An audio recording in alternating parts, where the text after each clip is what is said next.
94.9 WSJM. In the WSJM newsroom, I'm Ken Lundberg. Here's some of the stories we're following for you locally today. The city of St. Joseph and the Michigan Department of Transportation are seeking the public's thoughts ahead of a reconstruction project, a major reconstruction project that's planned for the I-94 business loop downtown. That route, also known as Main Street.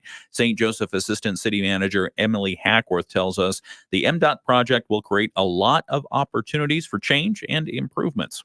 They've been talking for some time about the reconstruction of BL 94 in the downtown area, and we are moving forward with that in partnership with MDOT and expect that construction work to happen in 2027. So we're starting the public engagement process now. We will have public input sessions soon. And Hackworth says the city is launching a survey for the public. It's inviting not just St. Joseph residents, but anyone who drives through downtown St. Joseph on a regular basis. They want their opinion as well. Hackworth says they want to know what people think about the traffic patterns, the pedestrian crossings, landscaping, safety, and bicycle access. When it is launched, possibly next week, you'll be able to find the survey at the city's website. We will also have a link to it on our website, WSJM.com. The Southwest Michigan Tourism Council has launched a new hiking challenge for lovers of the outdoors. Director Marcy Simpson tells us the Southwest Michigan Trails Challenge is now underway, calling on hikers to tackle check-in points recommended throughout Berrien, Cass, and Van Buren counties. You can take the challenge by installing the Visit Southwest Michigan app on your Apple or Android device.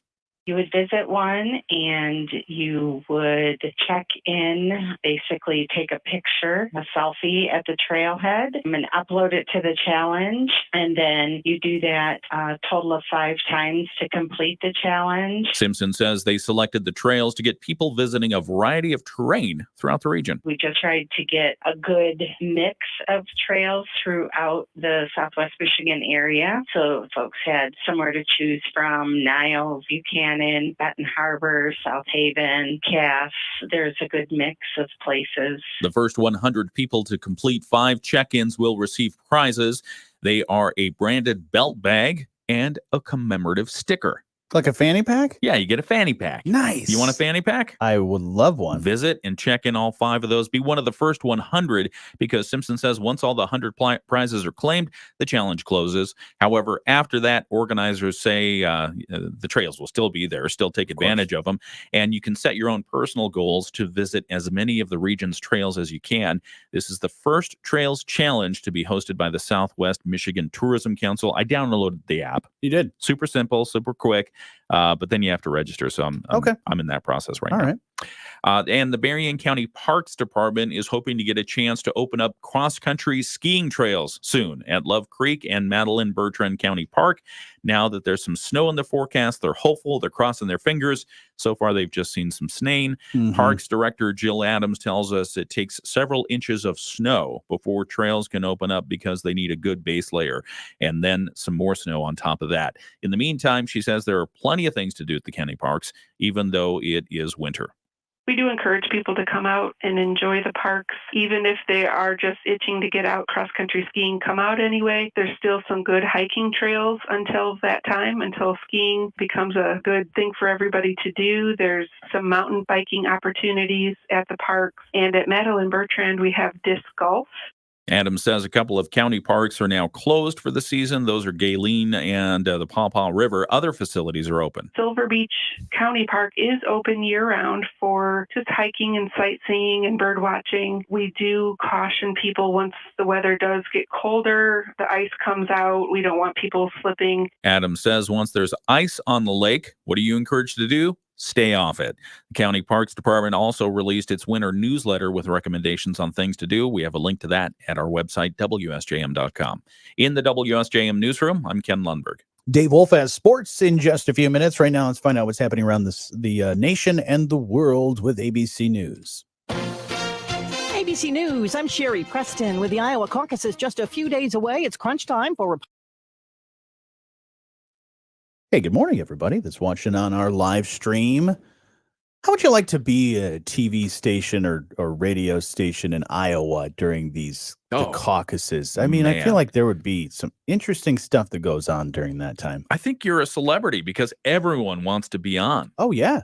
all the presidential candidates, all the spokespeople for the presidential candidates, all the pundits. Yeah, it's fun. And I'm sure there's even those national news outlets that will reach out to you and say, oh, well, we have a correspondent that's right there on the scene. Yeah. So, yeah, you probably get a lot of TV time and airtime for sure. I mean, and I appreciate and respect what they're doing, and it's very, very much ingrained in our national tradition. But it's kind of annoying that Iowa and New Hampshire get to be first. They kept pushing to try and get what was it, North Carolina or South Carolina to be the first one, and that didn't. The parties, the parties have a lot of politics in it, and you get penalized if you do certain things. But Michigan, I mean, we're going to be earlier than normal. Yeah, in February, late February. So. Yeah. All right. Fun stuff. So that's fun that we got to put that on our calendar. At least in Iowa and New Hampshire, they get to tromp around in the snow. All right. That's fun. Yeah. Yeah. They got the nor'easter they got something in New Hampshire, right? That's still going on. I Yeah. was just watching it, like New Jersey area getting hit with some stuff. Yeah. So. Yeah. All right. Hope everybody's having a good day. I was hoping that I was going to wake up this morning and see more snow. Yeah, winter wonderland. Got nothing. Not so much. Just rain and blech. Yeah. So it's I think it just didn't cool down as much as they thought it was. I think it got up to like that 38 in above freezing mark, and it kind of just stayed there a lot longer than they thought. It did. So it did, but it was windy. I mean, so every opportunity to cool us down, but the wind did not carry the colder temperatures. That's why meteorology, not an exact science, because there's too many factors involved, including the lake. Even when you know what the lake temperature is, you don't know how the lake is going to react with what's going on with the clouds. That's right. Yeah. I'm still wondering about this moonshot thing. I mean, 50 years and we still can't get there on time. Yeah. And you believe we've never been on the moon? No. Is that your No. No, I'm familiar with a lot of the different theories. Stanley Kubrick, fantastic director.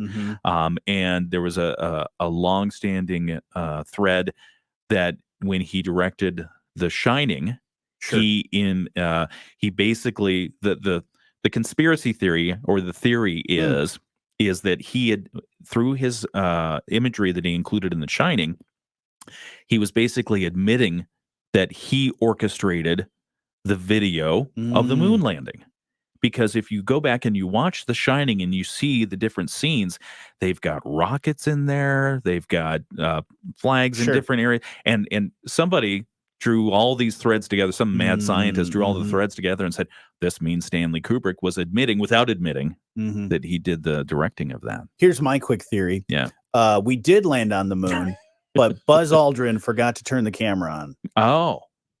So they needed to recreate it. He probably forgot to take the lens cap off, because that happens. Yeah. Especially when you're in the heat of the moment. Right. You're excited. You forget to take off the little lens cap, but you don't want to tell anybody. Yeah. And then I'm sure afterwards they're like, that's where they say, Houston, we have a problem. I know that's Apollo 13, not Apollo 11. Yeah. But the 5 minutes after they leave the moon, Houston, we have a problem. I forgot to take the lens cap off. We're going to download that video right after you guys get back to the ship and make your way down here. It's like, see, there's this one thing. I forgot to take the lens cap off. So you guys can fix that in post-production, right? And that's probably what they did. Hey, Bill, good morning. Yeah. Good morning. And good morning to everyone else who's joining us today.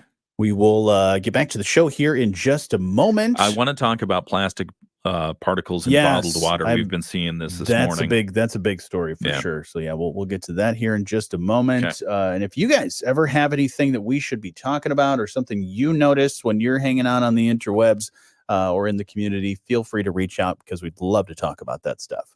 All right, let's get back to that. And speaking of weather, let's check in on what's going on with that.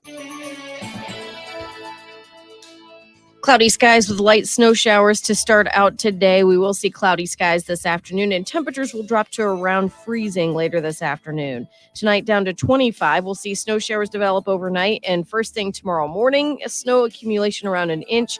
High temperatures Thursday around 33 degrees. I'm WSBT 22 Chief Meteorologist Carrie Peugeot. The Morning Show with Jonny and Ken on News Talk Sports 94.9 WSJM.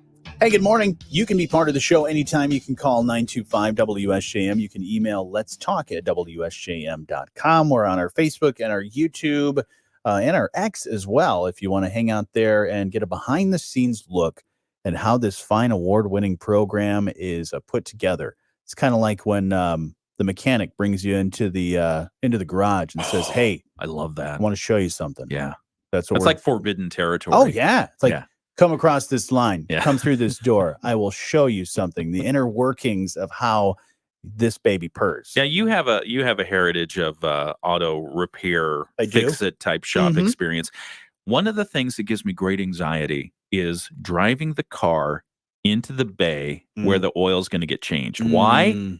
Because there's that big, huge hole, the pit. Yeah, man. And you have I feel like it's 2 centimeters on either side to make it. Oh, yeah. Or the car's going down. I always hate when I feel like, because I'm pretty good judgment of, where things line up when I'm driving stuff. If you said, run over this cup or this plastic bottle or something like that, I could probably do it without looking out the window. But yeah, every time. And I thing that freaks me out is when the attendant's like, little left. Yeah. And then I correct and go to the left, and he's like, no. Go back to the right. It's like, I'm just worried every time I do that. I have this scene play in my head of, what's going to happen is I'm going to overcorrect and I'm just going to drop right in there. Yeah. I'm not going to hurt anybody. I'm not going to hurt anything, but my car's just get stuck in the pit. Yeah. Yeah. The person directing the car I take in, because every now and again I take my son in with the hopes that some sort of mechanical inclination is going to rub off on him by us going to get the oil changed together. But the person who's guiding us in is a young lady, and she's great, very friendly, knowledgeable, and personable, but very nonchalant about guiding me into the pit area. She's like, come on. Just bring it in. Just bring it in. It's like either I'm perfectly lined up or she really wants to see a car go in the pit today. Oh, and then you got the car wash tunnel where you've got to line the tire right up to the timing wise, and that space is very small. Yeah. But yeah, I feel like, we were talking yesterday about how electric cars, they have this little robot that will just pop the thing in there. Yeah. I feel like as soon as you get into the door, the frame of the door, it just kind of grabs a hold of your car. And what is it grabbing? Yeah. I don't know. I think it's just moving the tires. But I always feel the person behind me is way too close. I want more space. Yes. In case I stop. There needs to be a better buffer zone. More buffer. I agree. Lots of things going on in the news that you should know about. Let's talk about bottles because plastic is, everything has plastic. And apparently there's a lot more plastic in the bottles. And have you ever felt this feeling when you're drinking from certain plastic water bottles? It's like, oh, this crinkles a little bit too much. It's a little too flimsy. Sure. Why am I drinking from this thing? Well, I get freaked out about it, but now apparently there's good reason to get freaked out about drinking from plastic. And this is going to have a tremendous impact on the plastic water bottle industry. Yeah. Because there's already been an impact and an environmental movement to stop drinking so many plastic water bottles, because you see cases of these things get delivered to events. Sure. For people to drink water. It's like, well, why didn't you just bring a reusable water bottle? We all have reusable water bottles these days. Right. But anyway, scientists have found something that's quite disturbing. Microscopic pieces of plastic are everywhere, and they've now been found in the bottled water that we drink in concentrations that are 10 to 100 times more than previously estimated. Wow. So we knew there was microscopic plastic in the water we were drinking from water bottles, but now it's much higher than previously estimated. Researchers from Columbia University and Rutgers got together and figured out a way to keep us up at night. And they said, we have found roughly 240,000 detectable plastic fragments in a typical liter of bottled water. Jeez. So you drink a liter of water, you're getting or just about a 250,000 pieces of plastic fragments that are detectable. That's not even talking about the stuff that's not detectable. Right. The study was published Monday in the Proceedings of the National Academy of Sciences. About 10% of the detected plastic particles were microplastics, and the other 90% were nanoplastics. I don't like nanoplastics. Nobody likes nanoplastics. Microplastics are between 5 millimeters to 1 micrometer. Nanoplastics are particles less than 1 micrometer in size. So for context, a human hair is about 70 micrometers thick. Yeah. So you can see a human hair. You can feel it. Mhm. You know what it is. If you divide that by 70, that's how big the plastic is That's that you're pretty good. ingesting. That's pretty big size. That is pretty big. Microplastics. That adds up. It does, because they've already been found in people's lungs. Oh, man. Yeah, You're- because obviously finding these plastics and having this in there, this causes a lot of problems with many different things, and the human body is one of them. Yeah. Well, they're Consuming that is not good. they're finding the microplastics in people's lungs. If you're eating breakfast, sorry about this, but they're also finding it in your excrement. Okay. You're finding it in your blood, in placentas and other places. Places it shouldn't be. The places where that shouldn't be. So, yeah. What's the solution? I mean, you have the bottled water industry. You have seems like every single thing that we have, Breathing especially could be hazardous for your health. whether it's something we're drinking, something we're our laundry detergent, the bottle that comes in then, and all these different things, and then all that stuff being disposed of.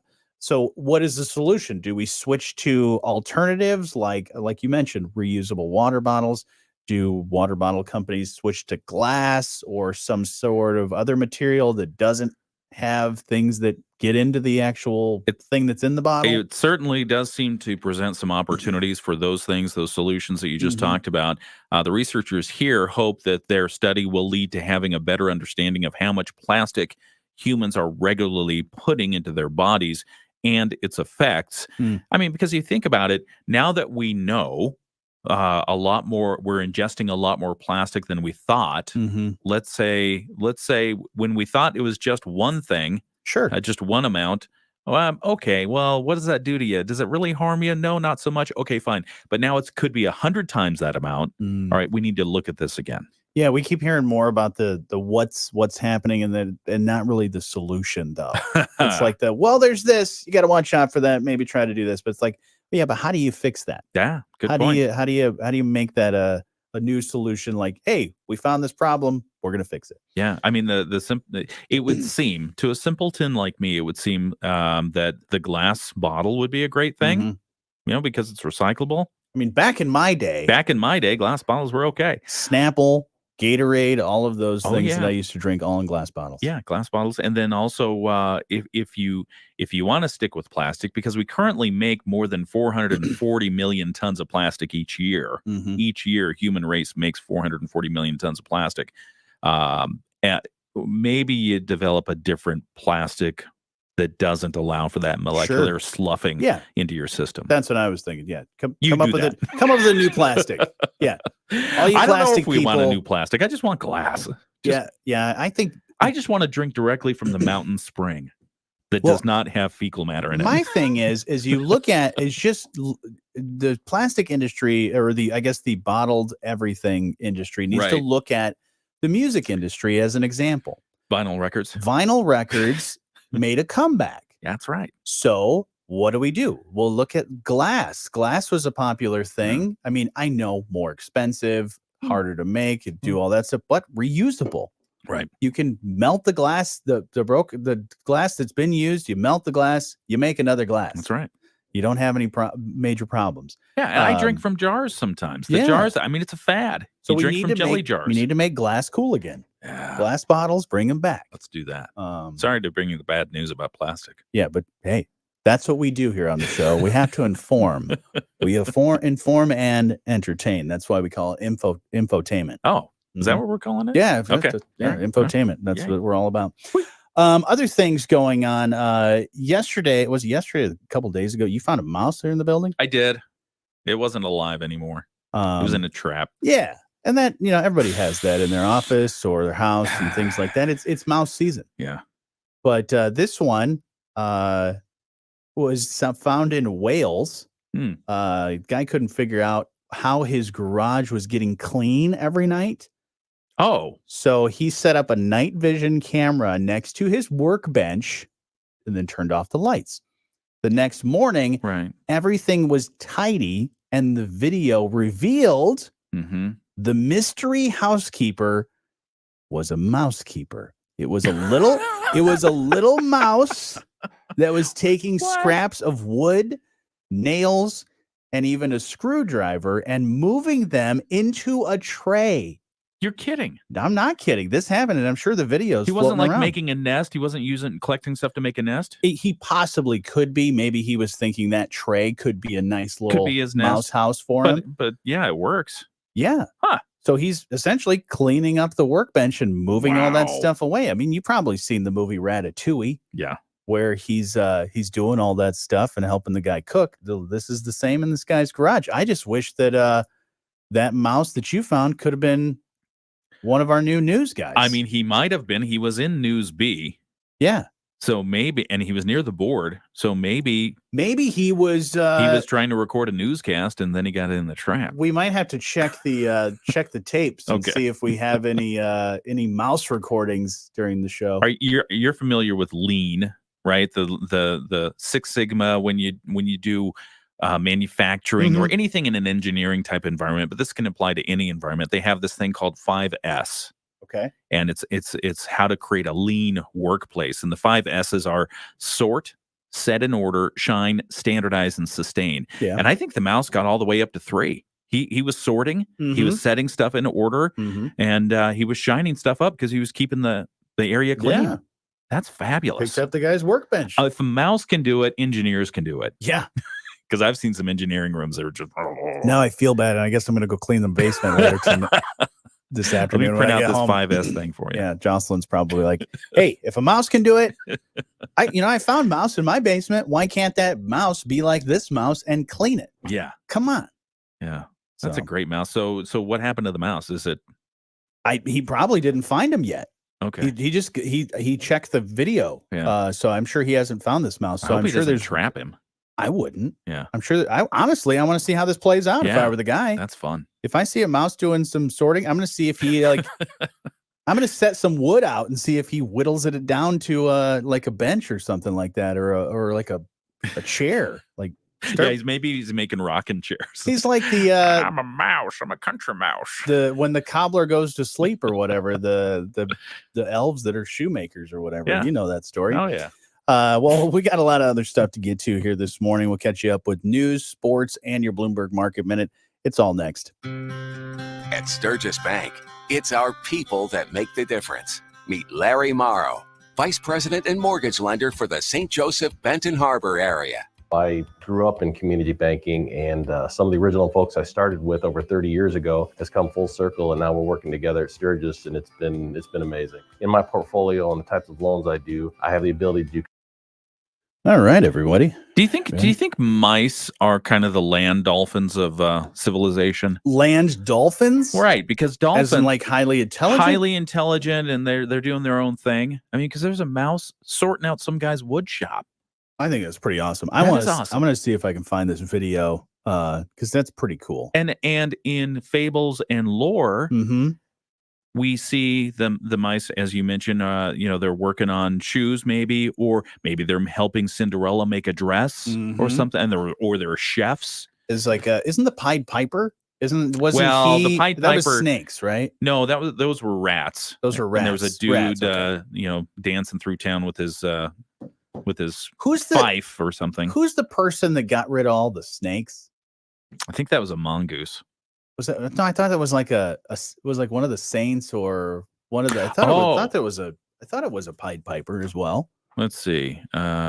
Saint who got it's not Saint Valentine, is it? Rid of snakes.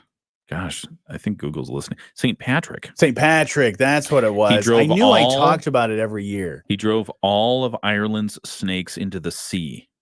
Okay. All right. Yeah. And so to celebrate, we're supposed to drink green beer. Green beer. If you drink green beer, you get rid of the snakes. All right. Good to know. People also ask, did St. Patrick actually get rid of snakes? Yeah. Well, he stood atop an Irish hillside and banished snakes from Ireland. Be gone, ye snakes. Yeah. And it worked. On our Facebook page, I want to say good morning to everybody. Hello. Alex says, did not expect to hear about 5S on the radio That today. was for you, this Alex. show has everything. Teresa says, I wish a mouse would come and clean my house.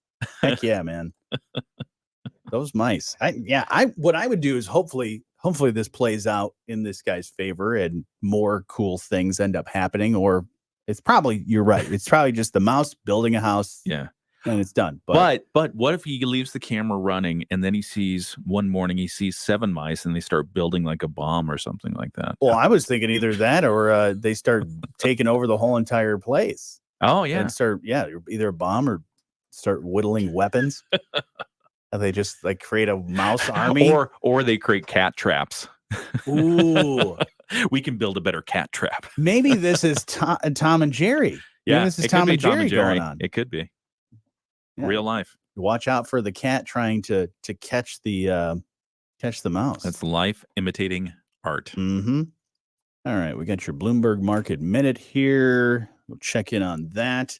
What else we got? I saw that Boeing's CEO told his employees that they made a mistake. This is in relation to the 737 MAX. That person probably doesn't have a job for very much longer. The one. No. I mean, he's the CEO, and I think in public relations, there are 2 schools of thought. One is admit what you did, admit it quick. Yeah, this is what the CEO of Boeing did. There's another route that sometimes people take to obfuscate the truth. Mm-hmm. Defense Secretary, anyone? So think about that. All right. All right, let's check in on our Bloomberg Market Minute. Surge in the price of the cryptocurrency. X said an unidentified individual compromised the agency's account by acquiring control of an associated phone number. Last week's accident involving a Boeing 737 MAX 9 could complicate a deferred prosecution agreement that Boeing struck with the Justice Department in 2021. That deal resolved a probe into Boeing following fatal crashes in 2018 and 2019 that together killed 346 people. A lawyer for the families of those victims is now pushing the DOJ to review last week's Alaska Airlines fuselage blowout before taking any steps to dismiss the deferred prosecution case. Stocks were mostly lower yesterday. Gina Cervetti, Bloomberg Radio. It's the morning show on 94.9 WSJM. Good morning. Right around 7:30. It's Wednesday, and we are dealing with some rain, some snow, like I like to call it, snain. There is, they say, new snow accumulation of less than 1 inch, high 32. Later tonight, cloudy skies, and low down to 25. We might get some more snow, they say. Okay. But I'll believe it when I see it. Yes, I'm not seeing it right now, at least not in our area. But in some other areas, I'm sure it's getting a little bit colder and maybe a little slick because we do have a couple closings and cancellations brought to you by Kepner's Precision Auto Crafters. You can find them at WSJM.com and the WSJM app. Fenville Public Schools and Plainwell Community Schools both closed for this morning. What do we got going on in the news? WSJM News now. Team coverage from the WSJM Newsroom on News Talk Sports 94.9 WSJM.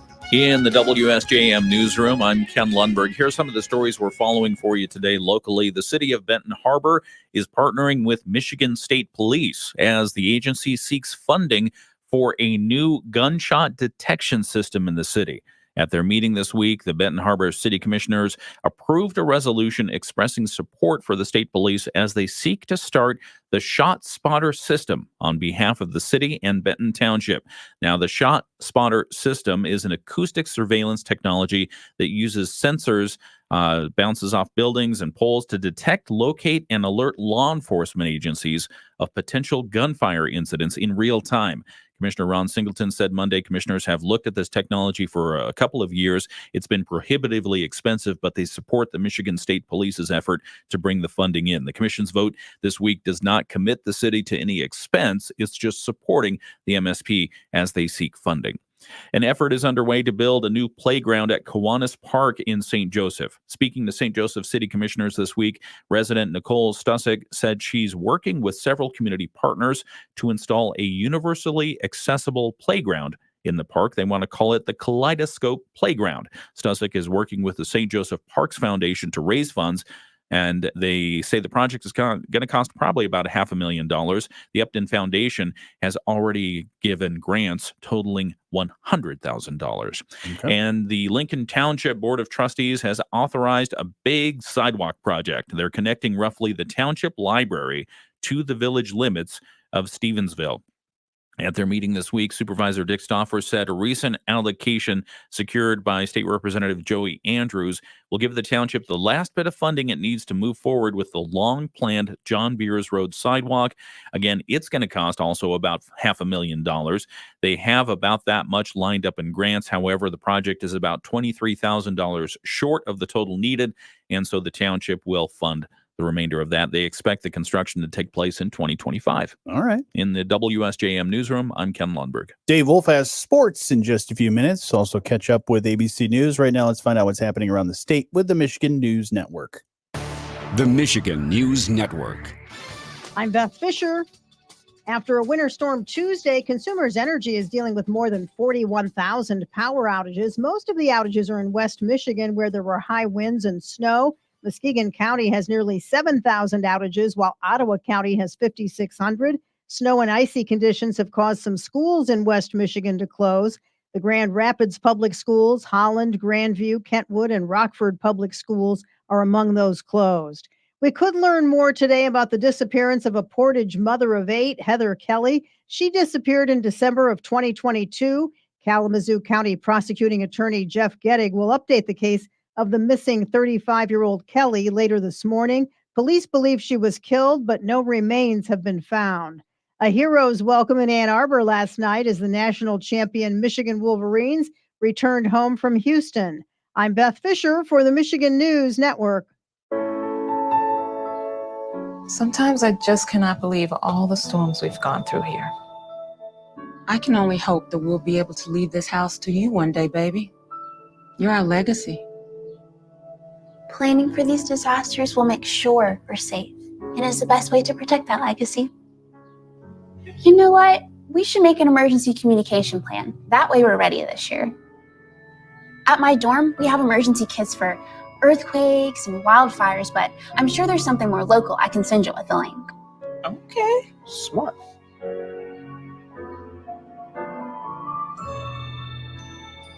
Protect your legacy. Visit ready.gov/plan for the tools and tips you need to start your emergency preparedness plan today. Brought to you by FEMA and the Ad Council.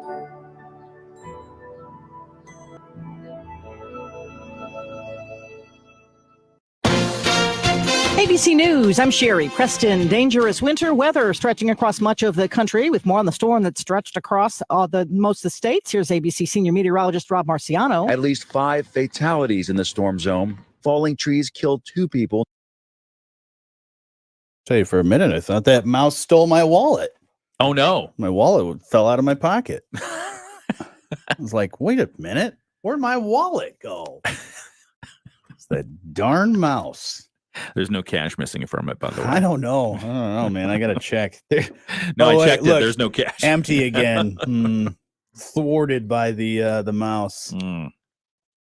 I was seeing. I saw a follow-up story on the dog that ate that $4,000 in cash. Yeah. Do they get all the money out? No. They recovered about $3,500. It's not bad. That's not bad. That's really good. A $500 lesson.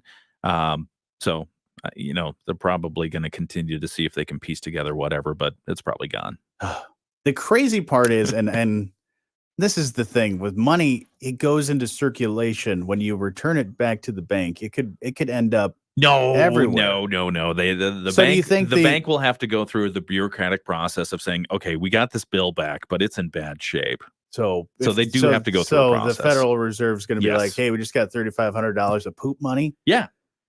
Yeah, yeah. Whose job is that to inspect the returned Yeah, money? they're like, well, but to your, poop money. I think you asked, is it just a corner or something like that? No, they have to have something with the serial number on it. It's got to have the serial number. And you got to most of the dollar, or if I just have like, because the serial number, I mean, if it's like the one that's so like, I could, if I had half my dollar, that has the serial number side on it, that could count as a you'd give me a dollar back. Yeah, and then if at some point you found the other half with the serial number, if you tried to cash that in, they've already got the serial number. They're not going to give it to you. Can't double up. No double dipping on that one. So you're telling me I can't rip $1 in half and turn it into $2. Darn. Wouldn't that be a great thing though? That would be great. Yeah. I have a few $2 bills. I looked that up the other day because every now and again you see the clickbait. Yeah, they say your $2 bill is worth a ton of money. Yeah. Most of them not. Yeah. Yeah, not. If you have a blue seal on it, or I think a red seal, take a double look at it. Okay. Because those are the ones worth money. The ones with the green seal, there's a lot of them in circulation. And they're worth, a little more than $2, but that's it. Yeah. Not $3. Of course, back, 1770 or 1976, when the 1776 bicentennial, they produced a ton of those $2 bills. And they're still out there. Yeah. What I want, they're fun. And when I was a kid, my dad had, a safe full of money. Really? There was a safe. Wow. You got money. Because I wouldn't say full of money, but it had money and important things in there. Yeah. And one of the things was, I believe, I'm trying to remember, I believe it was a $1,000 bill. Oh. Or a $5,000 bill. What? I cannot remember. Really? I think it was the $1,000 bill. Because I got to remember who's on those bills. Yeah, I believe it was a $1,000 bill because that's the one with Grover Cleveland on it, right? That's right. I'm pretty sure we had one of those in our house. Yeah, pretty cool to see. That is cool. James Madison is on the $5,000 bill. I was James Madison, a $5,000 bill. Oh yeah. There used to be a $5,000 bill. That's so crazy. It was issued in 1861 during the Civil War. Wow. Oh, yeah. President Richard Nixon ordered the bills recalled in 1969 due to concerns that criminals would use them for money laundering activities. Don't make it easy for them to launder the money. Right? All right. Well, we'll get back to the show here in a moment. Ooh. Did he have any $100,000 bills? Who's on that one? That one, Woodrow. Well, Woodrow Wilson, no. And I don't think there are many of those in circulation. It was actually a gold certificate, and it was never circulated or issued for public use. Wow. Yeah, look at you. The Bureau of Engraving and Printing created them during the Great Depression, probably because they had nothing else to do. Didn't they change? There's a certain bill that they changed who was on it. Yeah, they put me on the dollar bill. Yeah. No, that's a $3 bill. No, it was I thought it was like Hamilton's on another one. The 20, right? Is he the 20? No, that's Andrew Jackson. Oh, who's on the Hamilton's the 10. Hamilton's the 10. Okay. Yeah. But I feel like Hamilton was on something else as well. Because you've got Washington, Lincoln's on the 5. You got Hamilton on the 10. You got Jackson on the 20. You've got Ulysses S. Grant on the 50. You've got Benjamin Franklin on the 100. Yeah. But I think Alexander Hamilton was on another bill. Like maybe he was on the $2 bill before they put Jefferson on there. Always fun. Yeah. I could never get it to print right when I put Hamilton on the 20. That's why. Darn. Yeah.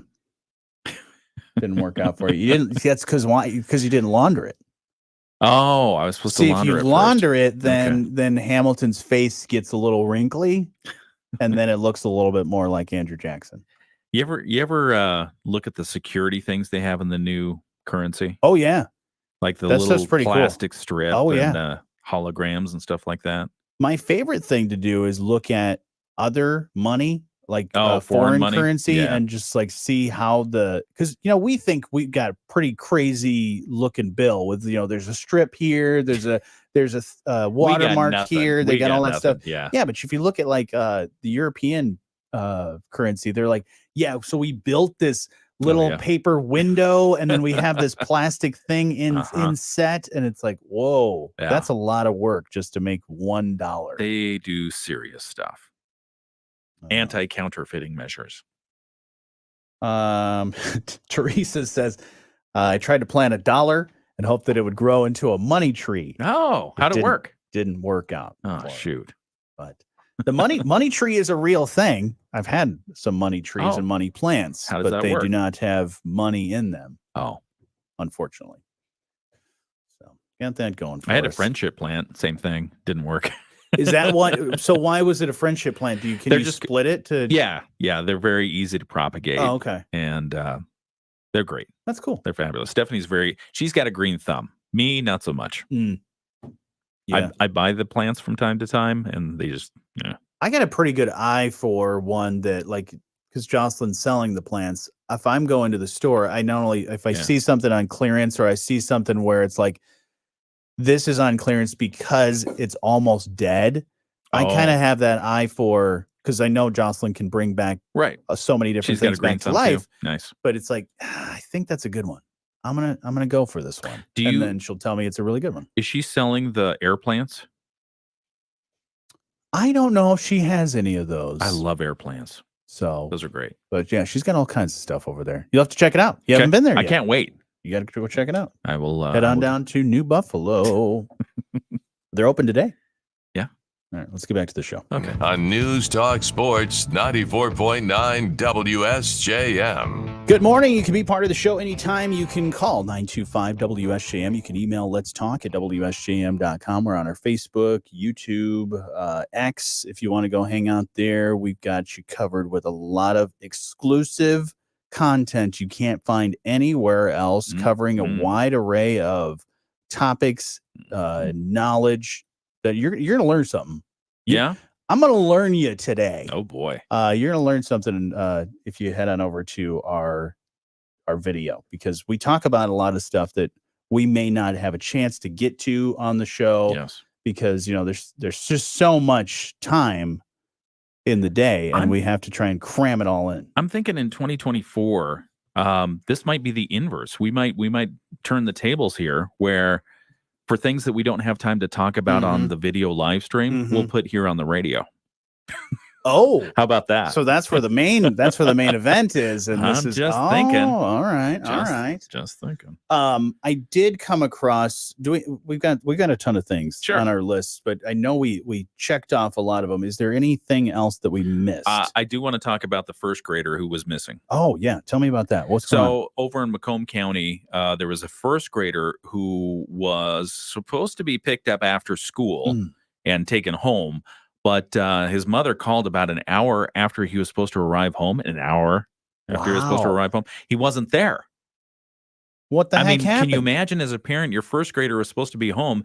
The mother of 6-year-old Deandra Sheldon said she's frustrated with the staff at the elementary school in Chesterfield, this is around Detroit, for forgetting her child. The child was missing, did not arrive home on the school bus as expected. When she called the school, she was put on hold for, she says, 5 or 10 minutes.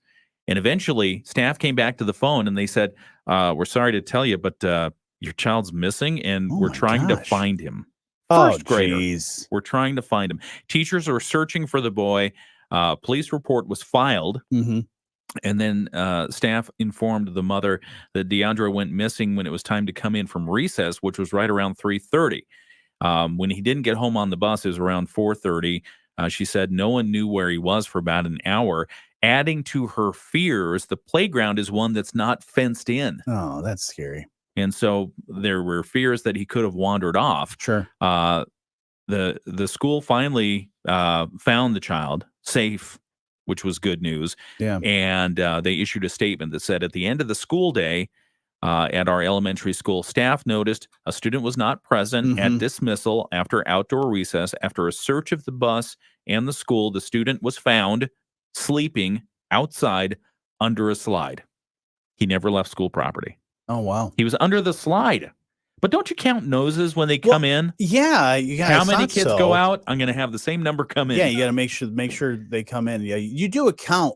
I mean, from what I remember, and anybody that I know that is a teacher can correct me on this, but you pretty much do a count every so often. Like you said, when you go to lunch, you do a count, make sure everybody's going to lunch at the same time. Yeah, you come back to go out to recess while the people are watching you during recess. They're doing a count.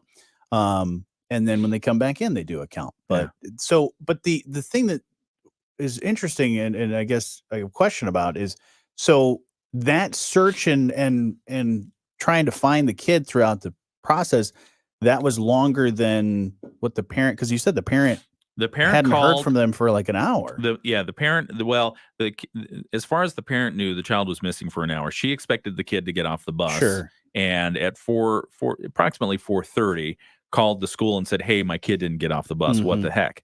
And that sent, she was on hold with the school. The school started the search. Yeah. So I don't know exactly how long it was, but any minute where your kid is missing is too many. I'd like to see what the kid has to say about the whole thing, because I was just sleeping under the slide. Who sleeps under the slide? You did that? So quick story.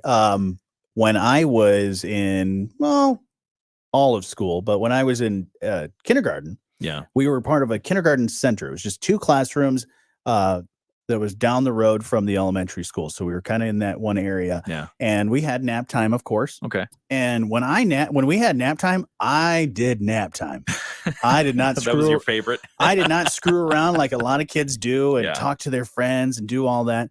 No, when it was nap time, I laid down on that mat and I passed out. Oh boy. So much so that my teacher would have to try and wake me up, and she wouldn't just, Johnny, wake up. Yeah. She started to come up with different scenarios. Oh man. So you're a heavy sleeper. I am a heavy sleeper. She came up with different scenarios like, "Hey, Johnny, the bus is leaving." Yeah. And I was like, "Oh gosh, the bus is leaving. Oh man, I got to get there." That's rude. And then she would say, "I'm just kidding. Oh man. It's time for gym. Go outside." That's harsh. So yeah, Mrs. Ferry used to do that to me all the time. Yeah. But I'm a napper, man. When I nap hard. This kid was napping hard under the slide. I never did the outside on the slide, but I've fallen asleep in some strange places, man. When I'm tired. Did you ever fall asleep standing up? Yeah, I think we've had this story. Did we talk about that already? Before? Okay. Yeah, I've fallen asleep. We won't do it before. again. I thought I was going to yesterday. Oh yeah, the short amount of time of sleep that I had. You were kind of punchy. Yeah, when I was leaving here, I was like, man, I'm out of here, man. But that was your own doing because you stayed up for the game. Yeah, I had all about 2.5 hours of sleep. How many times did you hear "Go Blue" yesterday? Not as much as I thought. Really? Yeah, not as many as I thought. Go Blue. Yeah, we needed some more Go Blue yesterday, and I think it's Go Blue all the time. Here, wait, let me steal this signal. Okay, Go Blue. Go Blue. Real quick, I found this list of things that everybody should keep in their glove compartment, because as we talked about yesterday, I did make sure that I had my emergency blanket that you got me for Christmas. Hey, it's in my car. Excellent. I'm going to quiz you real quick. Okay. Things everybody should keep in their glove compartment. This is according to a mechanic. Okay. But asking you, what are some of the things you would think necessary to keep in your glove compartment on a regular basis? Got to keep an air pressure tire gauge. Is that on the list? Surprisingly, yes. Okay. We'll see. Of course it is. You got to have that. Tire pressure gauge is on there. An adjustable wrench, like a crescent wrench. Yeah, they have a multi-tool. So I'd fall that so you under get there. Screwdriver, you get adjustable wrenches. It's all in the multi-tool. Mm-hmm. And then I would probably keep sunglasses. Oh, Yeah. okay. Other suggestions that a mechanic says you should probably keep in your car. Of course, there's a lot of things, but some of the main ones. Yeah. You said tire pressure gauge, mini first aid kit. Okay. Good to have that in your glove compartment if you got. Even though I can make a tourniquet out of a fan belt. Not true. All right, fine. Pen and paper. You should have a pen and paper in there. You should have spare fuses. Who uses fuses anymore? Do you know how hard it is to get to the freaking fuses nowadays? But it could fix them. Fine. Could fix some of those minor All right, little I like things that that you're having idea. issues. I like that idea. And they're small. If you get the little array, Depending. if you get the little assorted fuse thing, you could fit that in there. Yeah. Proof of insurance and registration, of course. Yeah. Your vehicle's manual. Okay. That's not a bad idea to keep in there. And then another one, flashlight. Oh, that's a good idea too. Yeah, that is a good idea. Yeah, I've got I 1 year for Christmas bought everybody in my family it's a flashlight, but it also has a flasher that you can, and it has a magnet that you can put on top of your car if it magnetizes. And then it has a glass breaker and a seatbelt cutter on it as well if you need to go that crazy. That's serious. Yeah, but it's all there. That's awesome. So everybody was like, I think it was one of the top gifts that year because people were like, hey, that's something you need. Yeah. The magnetized flashlight, those are awesome. Yeah. Because just having a flasher of some kind is important because if you blow a tire or whatever, you're on the side of the road, you want to make sure that people know you're working on that stuff. That's a good list. So there you go. That's a good list. From a mechanic. You should also, I'm surprised they didn't put duct tape on there. Duct tape, and I did not see a small bottle of blinker fluid. Not sure why that was not in there. Did you pick up the blinker fluid for me yet? No. I need a 5-gallon jug of blinker. Oh man, that much? Yeah, 5 gallons. You've been out for a while. Well, I've got several vehicles. All right. Here in just a few minutes, we'll have your Moody on the Market update. It's the morning show on 94.9 WSJM. January doesn't have to be boring when you have not one, but 2 pizzas of the month to try at Silver. My dad used to do that to me all the time. Like, oh man, got to get the blinker fluid. We're out. Oh boy, we're out. Did you ever go in and ask for blinker fluid? Never got to that point. Okay. Never got to that point, but I knew he was messing with me. I should do that to one of the boys. You should. Yeah. Yeah, either that or I think it was like something like muffler bearings or something like that. Muffler bearings. He's like, oh yeah, you're out of muffler bearing. That's why it's rattling because your muffler bearings. Yeah. I was like, oh, okay. That's a good one. That makes a lot of sense. That's fun. It's that mechanic joke, Mechanics, they always have that joke. Yeah. So, anyways, some power outages. Looks like the wind caused some trees to touch some power lines in the area. Okay. Just a handful of a couple. There's a couple reported in Bridgman right now. One outside of Sodas, one over by Decatur. All right. And then one south of Niles. Okay. About 46 customers out there because of tree contact. Just check and see if I got power at my house. Yeah, so do watch if you've got trees around your area or on your drive. All right. In case they're down. I saw now you said that, I saw one of those like temporary construction signs that said like the speed limit. Yeah. That had blown over. And it was on the road for a little bit. I just remembered I had the wits scared out of me this morning on my walk to the car. You want me to talk about it here or there? Talk about it here in a second. 94.9 WSJM. We'll get to our Moody on the Market update here in just a moment. On our live stream, we were just talking about this. You got scared this morning? I did get scared this morning. What happened? Well, I walk out the back door every morning. I walk on the sidewalk, obviously, to the garage. Yeah. To come here and it's usually between 3 and 4 a.m. And this morning, obviously the wind had been blowing all night long. This morning, I'm walking on the sidewalk. I stopped dead in my tracks. Why? Because I saw what I thought was a possum facing me, challenging me on the sidewalk. Yeah, it was about yay big and pointy nose and everything else looking right at me. And I stopped. Sure. Because, I mean, the only thing I have for my defense is my car key and my lunchbox. Right. And that's it. You could have tossed and you don't want to toss the lunchbox. No, because that's food. Yeah. And so, no, I took a step back, while I was, and then I focused, and it was the zombie garden gnome had blown over. Oh, of course. Because it's the same color, it's the same size as a big old possum. Of course it was. And we've seen possum in the backyard before, and skunk. Yeah, there's a possum in not my backyard, but my neighbor's backyard. He's going to come to yours soon. It's dead. Yeah. Why? Yeah, I don't know. He died. Oh. It's just circle of life, man. Oh. But he's just laying there. So I got to tell my neighbor, hey, go pick that up. Possum are good because they eat ticks. And anything that eats ticks is a friend of mine. Well, I don't think this one's eating any ticks. No, I think not the anymore. ticks are eating it. Oh, darn it. Anyways, time for your Moody on the Market update. It's brought to you by our friends at Insurance Management Service. Call IMS today, your local auto owners agency with locations in St. Joseph and in Niles. An annexation we wanted to tell you about. The community of Bridgman has been annexed into Harbor Country. Oh, yeah. Well, the designation has no impact on official or government status within Berrien County, the state of Michigan, or the United States. The incorporation does add the Bridgman community to the strong commercial brand that umbrellas a significant portion of Southwest Michigan's first line of tourist-driven community economies that attract tourists and local residents alike. Now, the Harbor Country Chamber of Commerce formally announced the move, saying that Bridgman will be added to the original 8 communities under the trademarked brand Harbor Country. Now, the brand was formed 43 years ago to brand, promote, and represent the southwesternmost region of Michigan. Now, Harbor Country Executive Director Kimberly Wendt says that the group of Bridgman business owners were recently presented with a special declaration. Officially designating Bridgman as a part of Harbor Country. And in their news release that they sent over to us, the group announced that Bridgman will be represented alongside Michiana, Grand Beach, New Buffalo, Union Pier, Lakeside, Harbor, Sawyer, and Three Oaks. Yeah, so Harbor Country getting bigger. I like it. Taking over, annexing Bridgman.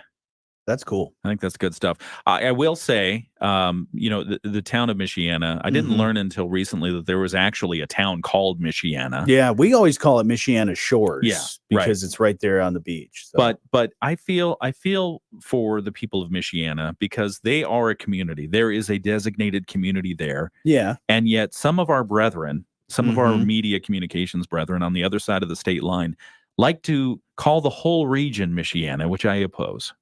Yeah, I feel like Michiana should be just that little sort of. It should be the town. Well, just not that even town. Well, but people think that the line around both sides of the border is Michiana. Now, I spent a year and a half over in Delmarva, which is Delaware, Maryland, Virginia, that peninsula, because it has all 3 of those states in that peninsula. And I swear, if you don't like how people put Michiana and everything, you would not like going over there, because I swear, whether it's a bank, a gas company, an HVA, you either had your designation of your business either had Delmarva, Peninsula, or something along those lines. Yeah. No, I don't like it. I don't like it. Tri-state or something. I mean, because you think about it, what are wars fought over? Boundaries. Yes. We need boundaries, clear boundaries. You don't just make an amorphous, made-up, false, fictitious princess region. Well, if you want to read more about Harbor Country and the great things happening there, about that. You can read the story at moodyonthemarket.com and the Moody on the Market app. Your update brought to you by our friends at Insurance Management Service. Call IMS today, your local auto owners agency with locations in St. Joseph and in Niles and other parts of Michiana. We're watching over you, IMS Insurance. You know, for a while, I didn't like the Michiana thing when I was growing up, but I will say, as somebody that is a resident of what would be considered the Michiana area, because I could walk to Indiana from my house. I'm not far. Okay. How do you feel about United States? The United States? Absolutely. The United States. Canada, United States. We're the United States. Or I thought we should call it Camaro. United Mexico. No, I think Camaro. Where's the O come from? Mexico. Oh, Mexico. Camaro, the whole thing. Yeah, the whole thing. From Canada. Yeah. So instead of NAFTA, call it Camaro. Camaro. It should have been the Camaro All agreement. of North America is now Camaro. Spelled different than the car, of course. Near the Panama Canal, what do you call it? The Pac Atlantic? I mean, come on. Sorry. Well, silly things, marketing things. I do like Harbor Country, though. That's cool. I like the combination of states into making a town name or a region name more than when you just add new to something. Like even New Buffalo, New York. New York. New Mexico. It's New like, Jersey? come on. Like, come on. Where's the original? I know. Where's the original jersey? The OG. Yeah. OG jersey. Yeah. So, anyways. I All think- right. Yeah.